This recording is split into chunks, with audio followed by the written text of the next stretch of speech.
Hi, I'm Abigail Brooks, for those of you who don't know me, and I'm super excited that I get to share with you guys tonight just everything the Lord has done in my life and what He's currently doing in my life.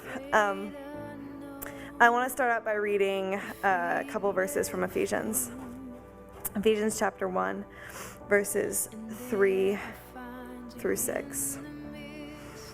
Blessed be the God and Father of our Lord Jesus Christ, who has blessed us with every spiritual blessing in the heavenly places in Christ, just as He chose us in Him before the foundation of the world, that we should be holy and without blame before Him in love, having predestined us to adoption as sons by Jesus Christ to Himself, according to the good pleasure of His will, to the praise of the glory of His grace, by which He made us accepted in the Beloved.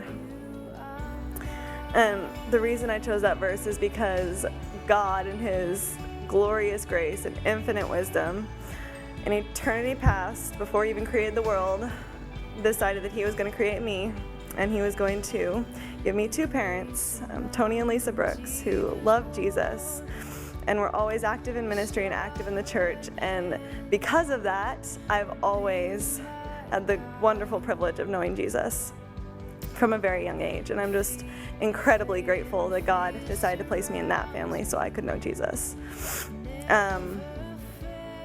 So at a very young age, I've always known about Jesus, and I've always believed in Jesus. And I distinctly remember the day that my little sister, I have 5 siblings, 2 brothers and 3 sisters, and I have 2 older sisters and a younger sister, and then 2 younger brothers.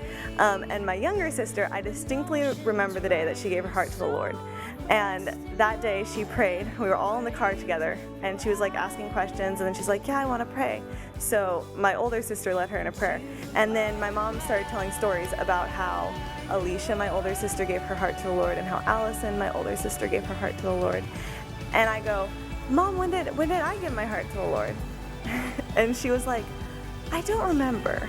And I was like, how do you not remember that? Like, it's pretty important.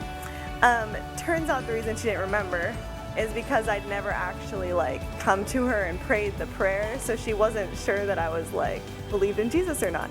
So at age 7, a few years, I don't know how much longer later it was, one night we'd just been watching a movie about Pompeii.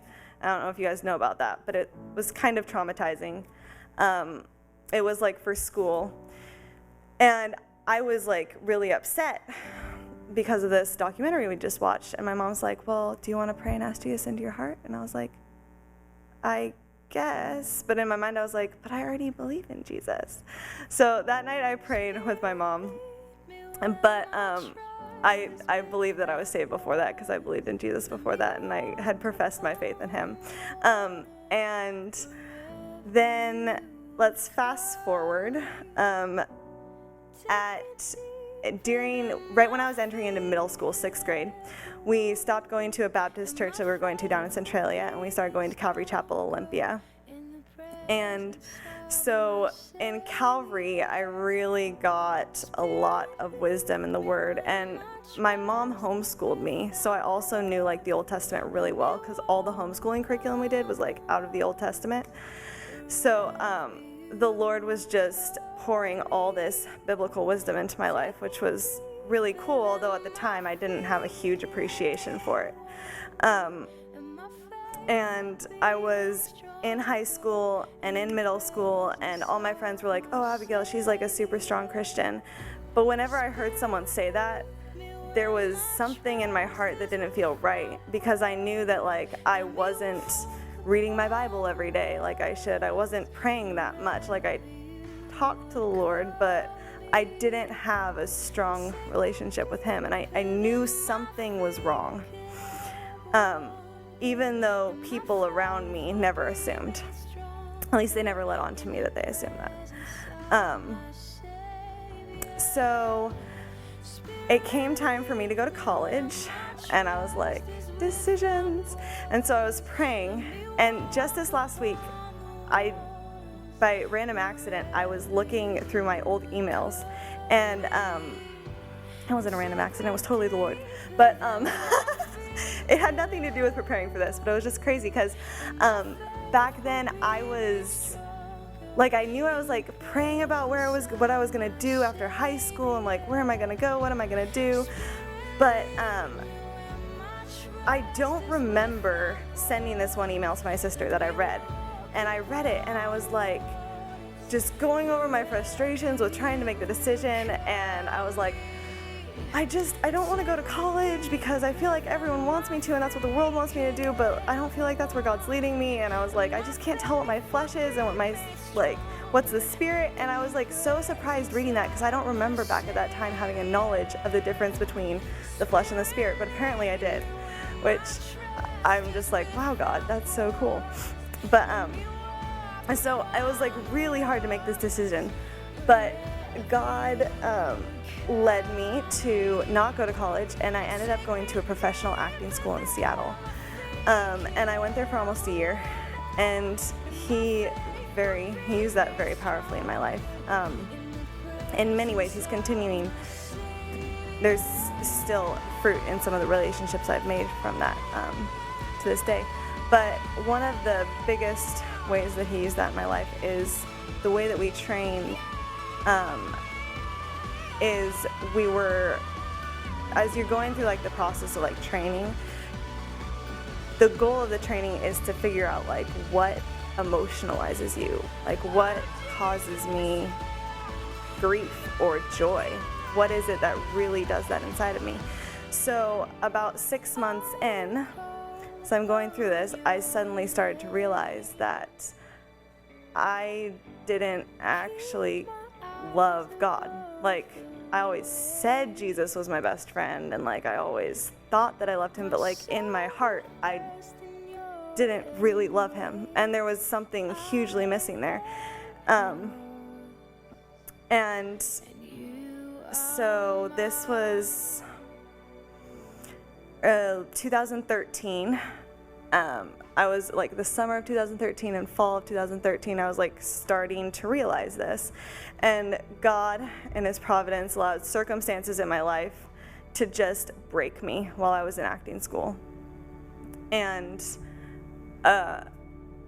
because of where I was at and what I was realizing about myself and how much of a sinner I was and how much I actually needed Jesus, and the circumstances that were going on and how broken I was, I came to know Jesus in this whole new way. And I remember there was this moment where I was sitting in a coffee shop and I was praying, and I was so broken, I was so hurt.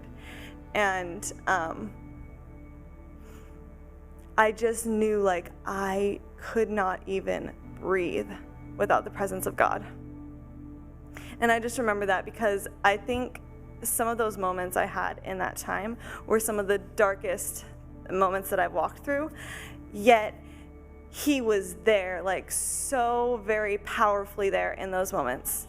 There was no doubt in my mind that he was there, and I've never known him to be so real as when I was so hurt and so broken. And I'm just so grateful for that.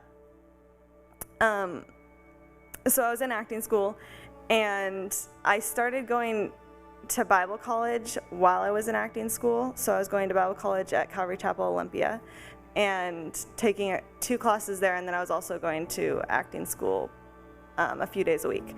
And during that time, I'd been praying pretty much since I'd started acting school, okay, Lord, if you ever want me to leave, like, just let me know.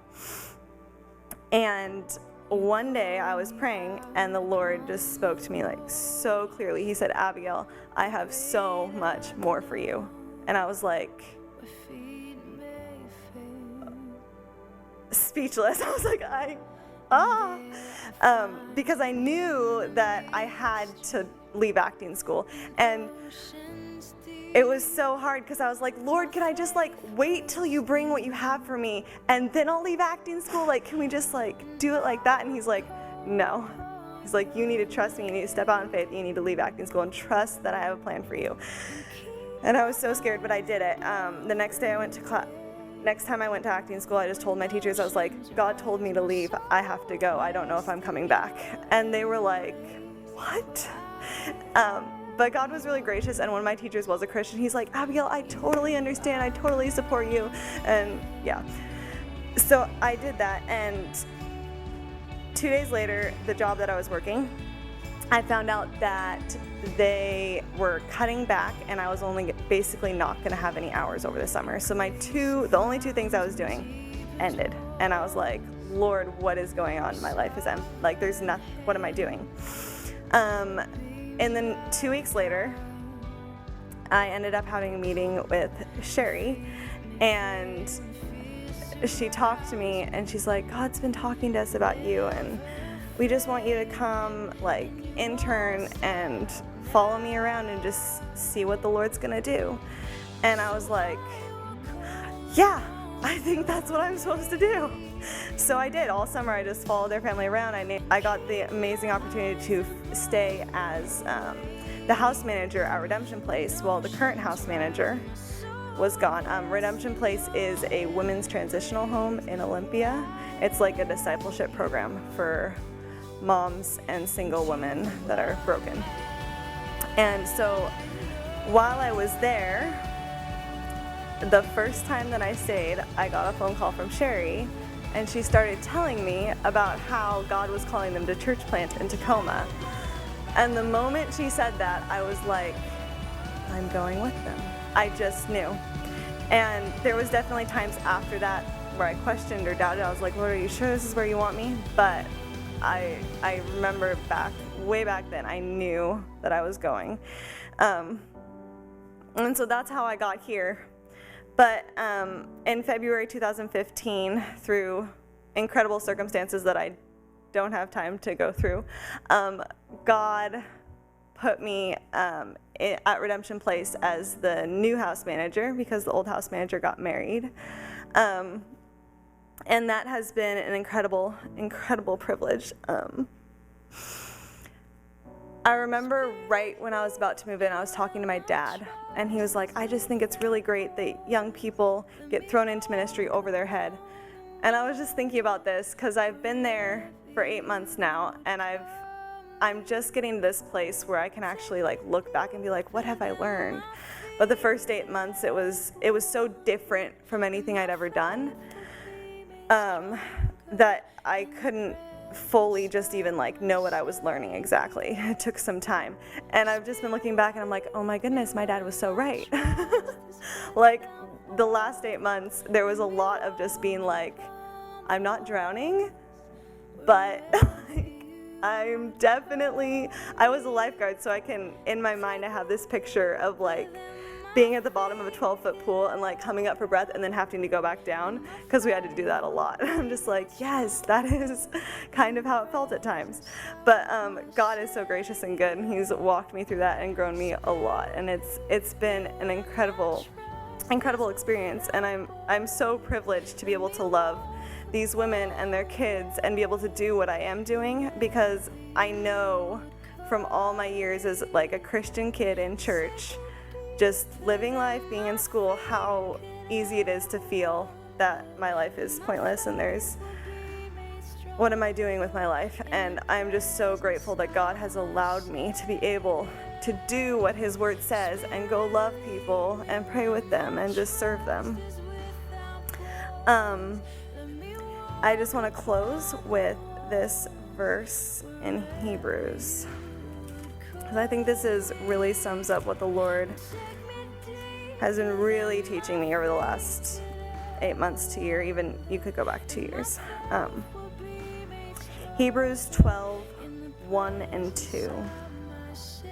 And it's, therefore, we also, since we are surrounded by so great a cloud of witnesses, let us lay aside every weight and the sin which so easily ensnares us, and let us run with endurance the race that is set before us, looking unto Jesus, the author and finisher of our faith, who for the joy that was set before Him endured the cross, despising the shame, and has sat down at the right hand of God.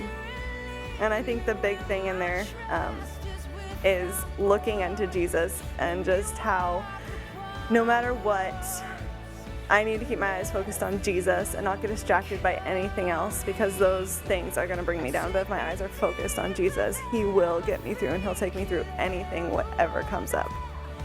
Thank you.